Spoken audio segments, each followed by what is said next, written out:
Oxford movement. Cardinal Newman was one of the greatest Victorian writers and figures in the Oxford movement. He was at heart a religious man and a man of deep faith. He was pained to find the forces of industrialism and scientific advancement, making a strong dent on the faith of the religious minded men and women of the age. He, with a faithful band of followers, strove hard to stem the tides of advancing materialism and keep away from the fold of Roman Catholic Church the vices that had crept into the Church of England. Newman and his followers started what is known in church history as the Oxford movement. Their attention was to keep alive the ritualism and faith of Roman Catholic religion against the popular views of liberal Christians like Thomas Arnold. These liberal Christians fastened on the ethical significance of Christianity and minimized the importance of ritual of theological articles of opinion and all the stuff about the true church. The Oxford movement stood against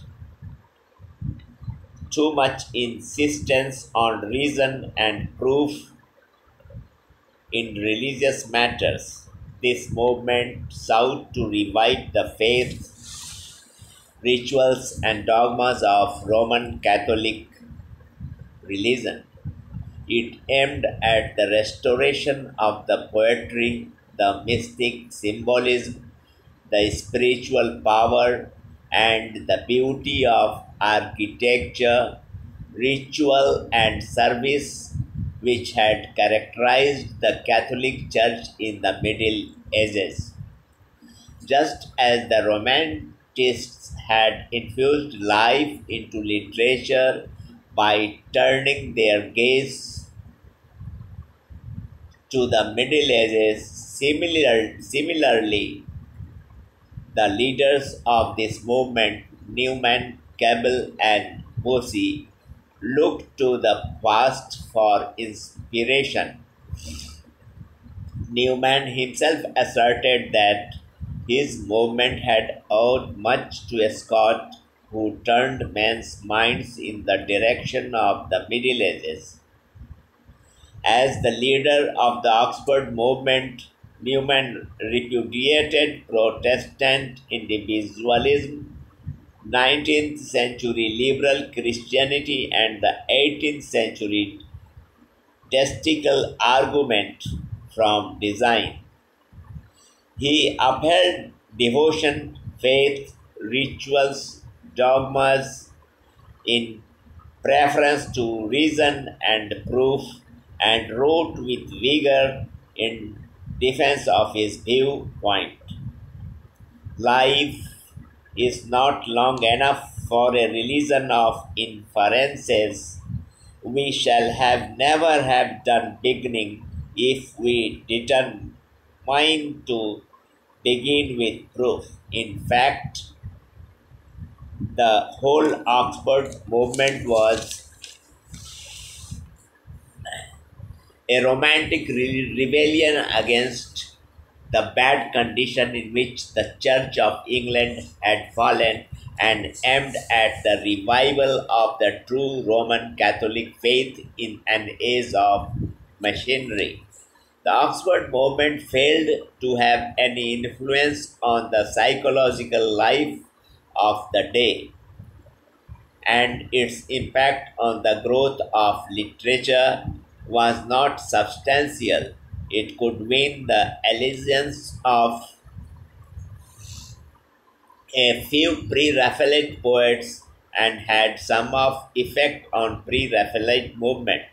Cardinal Newman's conversion to Roman Catholicism became an object of severe criticism, and Charles Kingsley charged him of insincerity and duplicity in changing from Protestantism to Roman Catholicism and propagating the Oxford movement.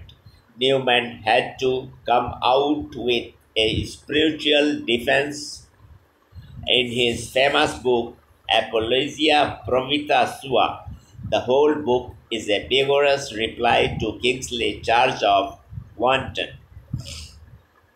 dishonestly on the part of Newman in making propaganda in favor of Roman Catholicism.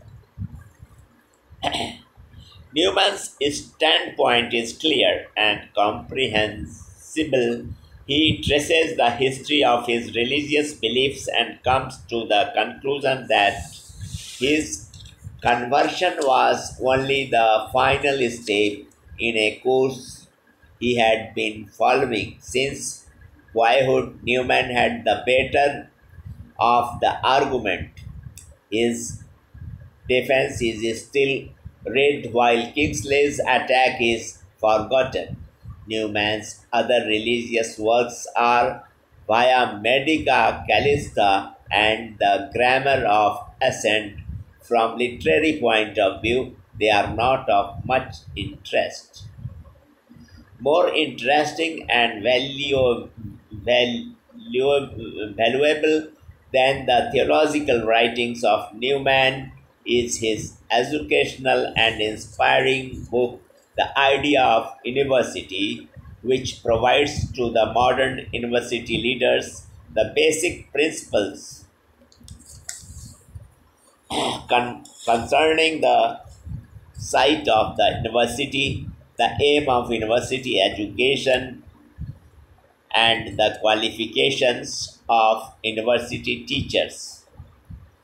Cardinal Newman employed a classical way of writing in the expression of his thoughts. The diction employed by Newman has a strength, elegance, and suppleness. He knows how to make the use of irony in an effective manner. In the main, Newman is a representative of that perfected style which has been more than once indicated as the best for all purposes in English. It is in him refined still further by an extra dose of classical and academic correctness.